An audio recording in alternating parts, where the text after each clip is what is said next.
Something unbelievable happened one ordinary day. A moment so staggering it would ignite a fire in the heart of a boy who seemed to have everything. Barron Trump, sliding into his classroom seat just as the bell rang, had no idea that his world was about to tilt on its axis. The White House might have been his home, but school was where he felt most normal, surrounded by friends, notebooks, and the comforting rhythm of lessons. That morning, though, the air felt different. At the front of the room stood Ms. Winters, his favorite teacher, scribbling the day's schedule on the whiteboard with her usual grace. "Good morning, everyone," she said, turning with a smile. But Barron saw it instantly. Her smile was a mask. Her eyes, shadowed with dark circles, betrayed exhaustion. Her neat brown hair hung in a messy ponytail, and a coffee stain marred her blue cardigan. Something was wrong, terribly wrong. Ms. Winters wasn't just any teacher to Barron. She was the one who made math feel like a puzzle worth solving, who turned history into stories he couldn't wait to hear. She never treated him like the president's son. To her, he was just Barron, the kid who loved to draw. Her encouragement had fueled his sketches of national parks and DC landmarks, filling him with pride every time she praised his work. But now, as she spoke about fractions and history projects, her voice carried a forced cheerfulness that didn't match the worry etched into her face. Barron couldn't shake the feeling that something awful was lurking beneath her calm exterior. Lunchtime rolled around and Barron grabbed his bag, heading to the cafeteria with his friends John and Samuel. Halfway there, he realized he'd left his water bottle behind. "I'll catch up," he called, jogging back to the classroom. The door was ajar, and as he approached, a trembling voice stopped him cold. Ms. Winters sat at her desk, phone pressed to her ear, her words spilling out in a desperate plea. "I know the rent's due Friday, Mr. Grayson," she said, her voice shaking. "I'm just asking for a few more days until Tuesday when I get paid." Barron froze, his heart pounding. Rent trouble for Ms. Winters, the woman who spent her days shaping young minds. It didn't make sense. She went on, her tone growing more frantic. "But that's a $75 late fee. I'm already picking up extra shifts at the coffee shop this weekend." A pause, then a defeated, "Yes, I understand. I'll figure it out." When she hung up, her head dropped into her hands and Barron saw her shoulders tremble. He backed away, forgetting his water bottle entirely, his mind reeling. Ms. Winters, his Ms. Winters, was struggling to keep a roof over her head. Teachers weren't supposed to live like this, were they? Weren't they the backbone of everything? His stomach twisted as he stumbled to the cafeteria, barely hearing his friends chatter. Samuel noticed first. "Earth to Barron, what's wrong?" he asked, waving a hand. "Nothing," Barron lied, forcing a smile. But inside, a storm was brewing. Across the room, he spotted Ms. Winters at the teacher's table, unwrapping a plain peanut butter sandwich, nothing else. No apple, no drink, just that meager meal. His own lunch, turkey sandwich, apple slices, cookies, sparkling water, felt extravagant in comparison. Samuel's voice broke through his daze. "Did you see Ms. Winters today? She looks exhausted." Barron nodded.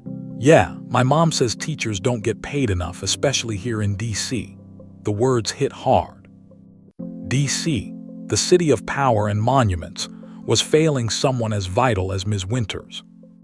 That afternoon, history class brought a fleeting moment of normalcy. Ms. Winters praised Barron's project on Theodore Roosevelt, her eyes lighting up as she admired his drawings of national parks. "These are amazing, Barron," she said, and for a second he felt that familiar glow of pride.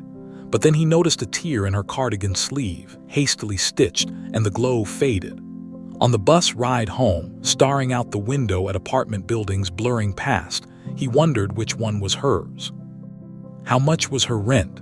Why couldn't she pay it?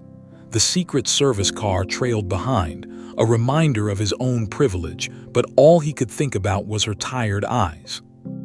Dinner at the White House was quiet, the vast dining room swallowing his thoughts. His mother's voice cut through. "How was your day?" "Fine," he mumbled, pushing broccoli around his plate. She raised an eyebrow. "Usually you have more to say." He hesitated, then blurted, "I think my teacher's having money problems. I heard her say she can't pay rent and she works at a coffee shop on weekends." His mother frowned. "That's unfortunate, teaching, such an important job." "Why don't teachers make more?" he pressed. "It's complicated," she replied. but many agree they deserve better. That night, Barron couldn't sleep.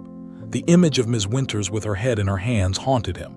Teachers shape the future. Why were they left to struggle? He grabbed his tablet, searching average teacher salaries. The numbers shocked him, far too low for a city as expensive as DC. Lying in bed, a decision crystallized. He had to help her. But how? He couldn't just hand her money. That would humiliate her. It had to be secret, clever, something big. As sleep finally claimed him, his mind buzzed with half-formed plans. Operation Help Ms. Winters had begun, and Barron was determined to see it through, no matter what it took. The next morning, Barron woke with a fire in his chest. He stared at his reflection in the bathroom mirror, pointing at himself. "You can do this," he whispered. "You just need a plan, a really good one." Ms. Winters deserved better, and he'd find a way to make it happen. At school, he watched her closely during science class, noting the faded green dress she'd worn a dozen times before, the simple sandwich she ate at lunch. When no one was looking, her smile slipped, replaced by that same worried frown. Barron's resolve hardened. This wasn't just about rent. It was about giving her peace. In computer lab, he leaned toward Mason. "Ever see Ms. Winters outside school?" he whispered. Mason nodded. "Yes, she works at Brood Awakening near my house. My mom gets coffee there weekends. She's always there." Barron's suspicions were confirmed. "Does she seem happy?" he asked. Mason shrugged. "Busy, tired maybe. No days off," Barron realized. No wonder she looked drained. At lunch, Samuel's fancy sushi lunch sparked another question. "How much do apartments cost here?" Samuel's eyes widened. "My mom says her friend pays $2,500 for a tiny one-bedroom in DC." Barron nearly choked. $2,500. That was insane. How could Ms. Winters manage that on a teacher's salary? After school, Barron hatched a small detour. "Can we drive by Brood Awakening?" he asked Agent Wilson, his security detail. Wilson raised an eyebrow. "Not on the route." "Please," Barron pressed, "just a drive-by." After a quick check, Wilson relented. As they cruised past, Barron spotted her through the window, brown apron, tray of drinks, exhaustion etched into every move. Her hands looked raw from work. "Got what you needed?" Wilson asked. "Yeah," Barron murmured. "Thanks." That evening in the White House library, he dug into books on living costs. DC topped the list. Rents sky-high, teacher salaries laughably low. The math didn't add up, and it fueled his anger. Friday arrived, rent day for Ms. Winters. She looked worse, frazzled, checking her phone constantly. During recess, Barron lingered, pretending to finish work. "Are you okay?" he asked. "You seem worried." Her eyes widened, but she smiled. "Just tired. Teaching's hard sometimes." "You're the best, though," he said earnestly. Her smile softened. "Thank you, Barron." As she turned, he saw tears glisten. Over the weekend, he convinced his mom for a casual coffee stop at Brood Awakening. Ms. Winters' eyes widened as they walked in, recognition flashing before she masked it with professionalism. "Good afternoon," she said. "Latte for me, hot chocolate for him," his mom ordered.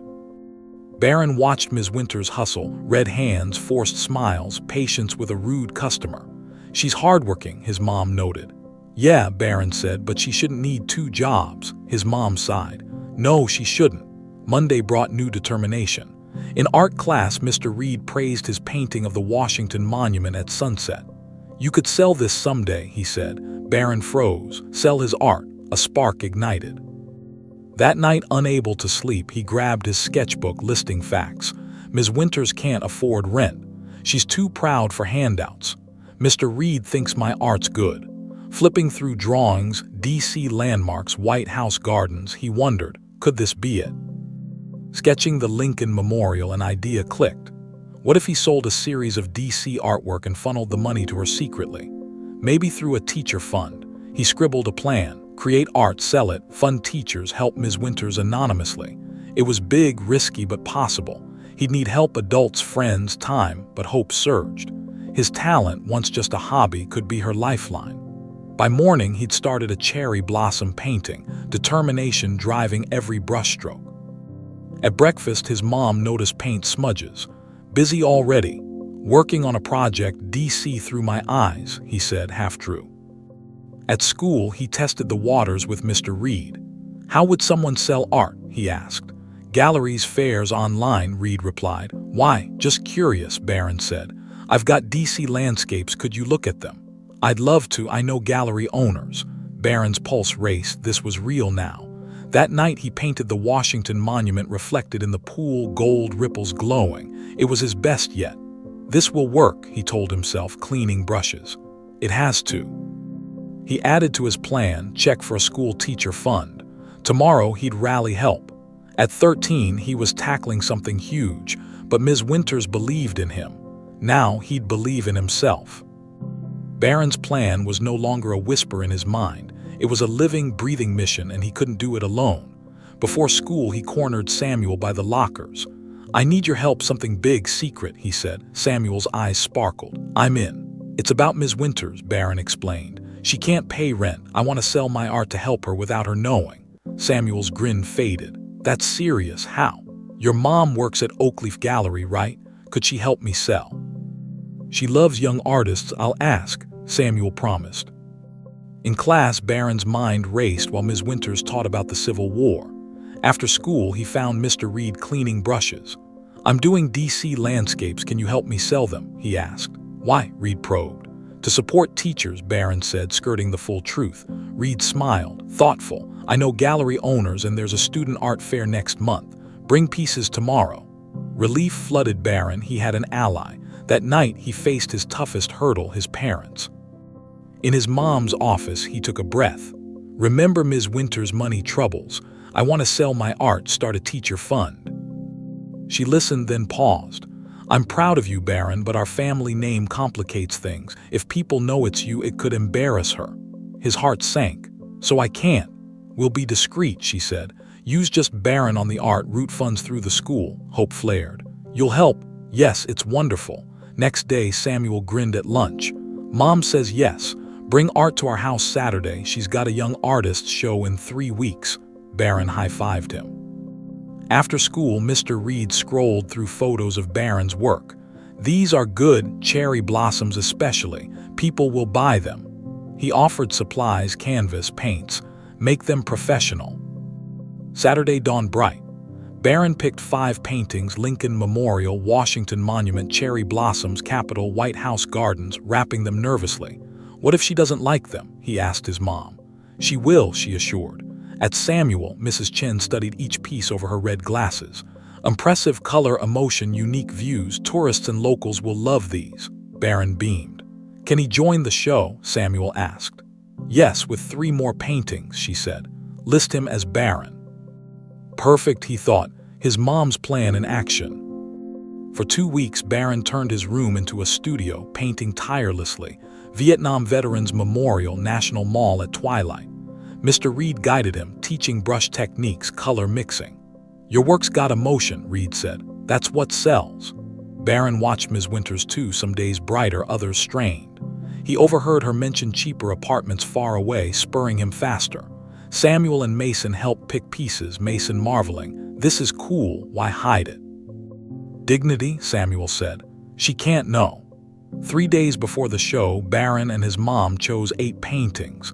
A story of DC through his eyes, hopeful, vivid, historic. The gallery night arrived. Oakleaf glowed, Barron's framed work center stage. Washington landmarks by Barron, age 13. Mrs. Chen set high prices, insisting, they're worth it all for teachers. Barron hovered, nervous. Would anyone buy? Then a red dot on the cherry blossoms, another on the Capitol. By hour's end, 3 sold. He couldn't believe it, people wanted his art. By night's close, 7 of 8 were gone, $3,200 raised. Mrs. Chen beamed. A record debut. Barron clutched the envelope, stunned. This could cover Ms. Winters' rent, maybe more. Monday, he floated into school, ready to push the funds through the principal.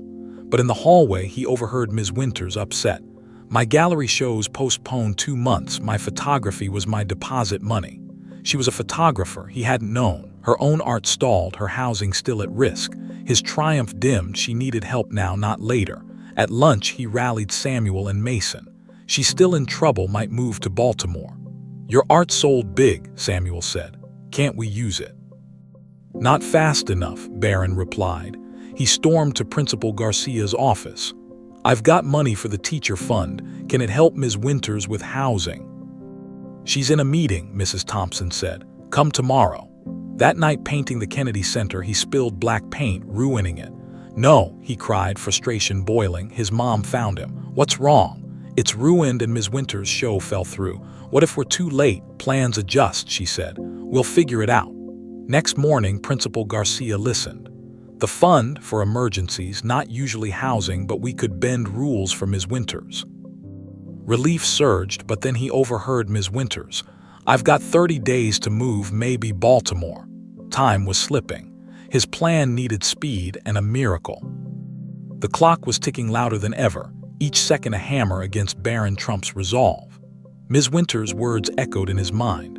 30 days to move, maybe Baltimore. 30 days.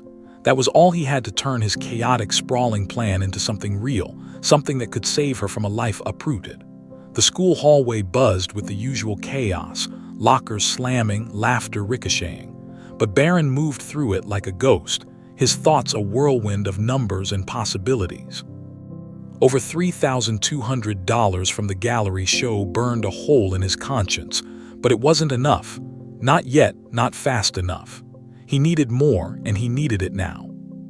That morning he'd barely slept, the spilled paint from the night before still staining his desk, a dark omen of failure he couldn't shake.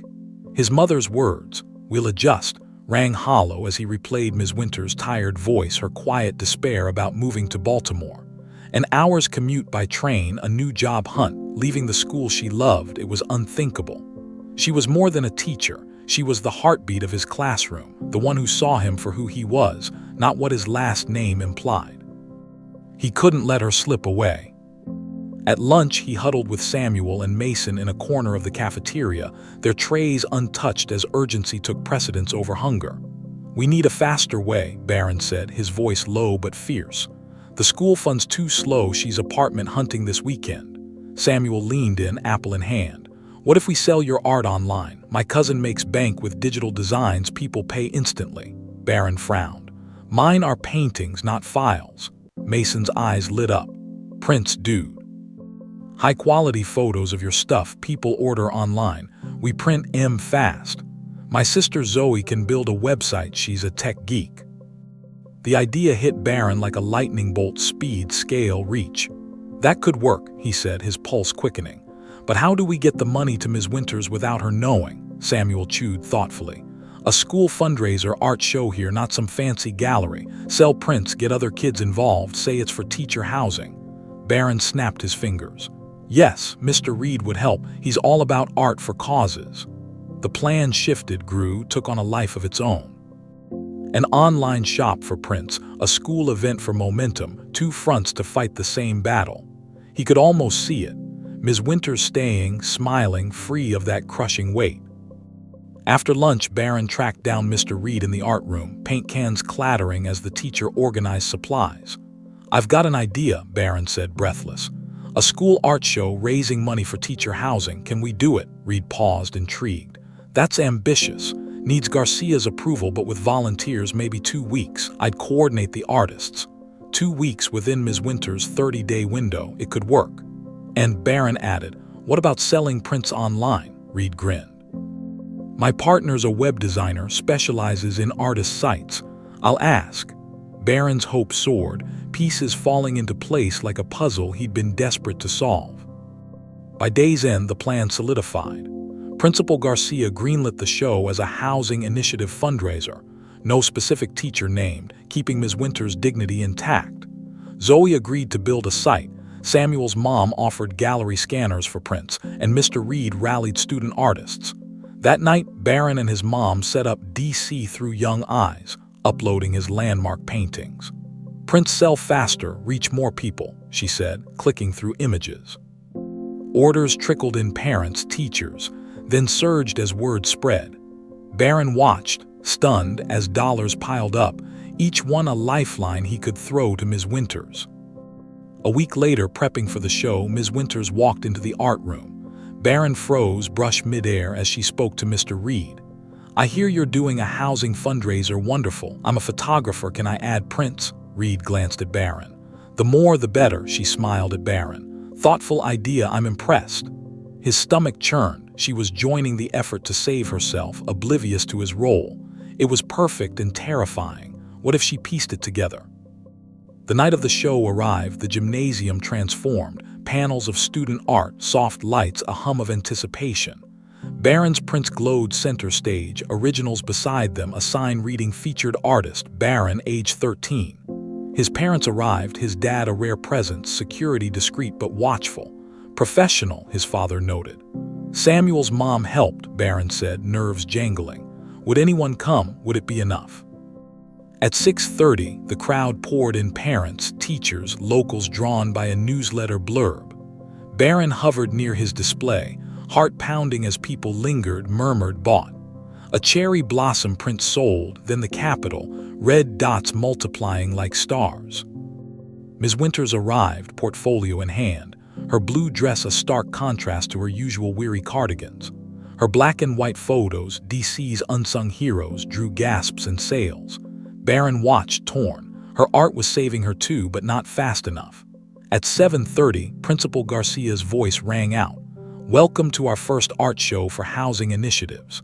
Thanks to Mr. Reed and Barron who sparked this, we've raised over $3,000 already. Applause thundered. Barron's face burned as eyes turned to him. Ms. Winters' gaze lingered, curious, probing. Did she suspect?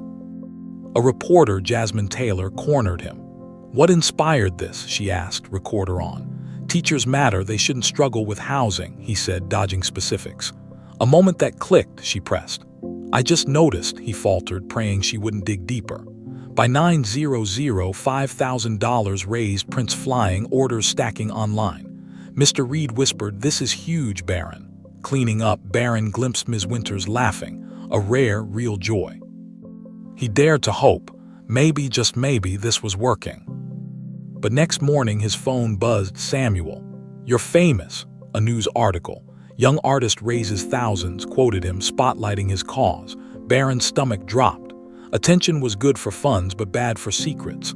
At school, kids swarmed, teachers praised, and Ms. Winters congratulated him in class. Wonderful work, she said, her eyes searching. Did she know? His plan teetered, success swelling, secrecy fraying. Time was running out and the stakes had never been higher. Fame was a double-edged sword and Barron felt its sting. The article spread like wildfire, social media buzzing, the school website crashing from print orders. By Monday, he was a local hero, classmates slapping his back, teachers beaming. Over $8,000 raised, Mr. Reed told him in the hallway, eyes gleaming. Collectors want your originals. Samuel's mom says $4,500 for the lot. Barron's jaw dropped, enough to change everything. But beneath the triumph, dread gnawed. Ms. Winters was still hunting apartments, the housing fund untested, and his secret dangled by a thread. In math class, she seemed brighter, yellow sweater, a new scarf, but Barron caught her checking her phone, worry flickering. After school, he hit Principal Garcia's office. The money's ready, can it help Ms. Winters? She's got 30 days, Garcia smiled. Remarkable, Barron, the fund for emergencies, not usually housing, but we could stretch it. She's urgent, landlord notice. Relief crashed over him. A program maybe, for all teachers so she's not singled out. Thoughtful, Garcia nodded. We'll figure it out. But in the hall, he overheard her. Baltimore this weekend, rents are up everywhere. His heart sank, she was still slipping away. He texted Samuel and Mason. Emergency lunch meeting, plans too slow. Huddled over cold fries, Mason suggested, speed it up, more online sales. Samuel added, push the show money now, say it's urgent. Barron nodded, racing to Mrs. Thompson. The fund needs to start, Ms. Winters might move. Her eyes softened. Why her specifically? He faltered. I overheard her rent trouble. Please don't tell, she sighed. Your heart's right, even if you eavesdropped. I'll push Garcia. That night sleep evaded him. What if Ms. Winters learned he'd spied? What if she left anyway? At midnight, he scribbled a new idea, a housing stipend program, not cash, formal, dignified, fast. Morning brought his mom into the fray. Structure it like a benefit, teachers apply, displacement prioritized. Ms. Winters qualifies, she said. Mrs. Thompson can run it, she knows, Barron added. They pitched it to Garcia, Reed, and Thompson that afternoon, his mom's legal savvy shaping a program. Teacher housing support, funded by his art, anonymous donor cover. Paperwork by tomorrow, Thompson promised. Faculty meeting announcement. Next day, tension gripped Barron. In class, Ms. Winters fumbled equations, distracted. The intercom crackled. Faculty meeting, new program. He lingered as she left, blurting, "Good luck in Baltimore." Her surprise, "How did you know?" nearly unraveled him, but another teacher interrupted. Close call. Post-meeting, he scoured for signs. At lunch, Samuel whispered, "Thompson said a Baltimore moves off, stipends approved." Relief surged, but questions lingered. Did she know? Friday's assembly sealed it. Garcia announced, "Our teacher housing program, sparked by a student's art, raised enough for 5 stipends. 3 more schools followed." Cheers erupted. "Ms. Winters stays Brooklyn, not Baltimore," Reed confided later. Barron exhaled. She was safe, but in the hall she cornered him. "I'm a recipient, won't move." "How'd you know about Baltimore?" he stammered, overheard once. She pressed, "This program, your fundraiser, was it for me?" His silence spoke. She smiled. "Thank you, Barron, extraordinary." Relief and guilt tangled. He'd helped, but his secret was bare. She wasn't mad, though grateful. His plan, messy and sprawling, had worked. The air shifted after that moment in the hallway, lighter, brighter, like a storm had passed and left the world washed clean. Barron walked to class, Ms. Winters' words, "You're going to be remarkable," echoing in his ears. She knew. Not just the fundraiser, but the heart of it. His eavesdropping, his desperation to save her. And instead of shame or anger, she'd given him gratitude, a gift he hadn't expected. The weight he'd carried for weeks, secret plans, sleepless nights, the fear of failure lifted, replaced by something new. Pride, fragile but real. Next day, the school buzzed with the program's success. In homeroom, kids crowded Mason's tablet, reading the district's article. Franklin Middle launches teacher housing program. No mention of Barron or Ms. Winters, just the art, the funds, the impact. "My mom says other schools might copy this," one kid said. Barron smiled quietly. It was bigger than he dreamed. In math, Ms. Winters radiated energy, her scarf a splash of color against the chalkboard.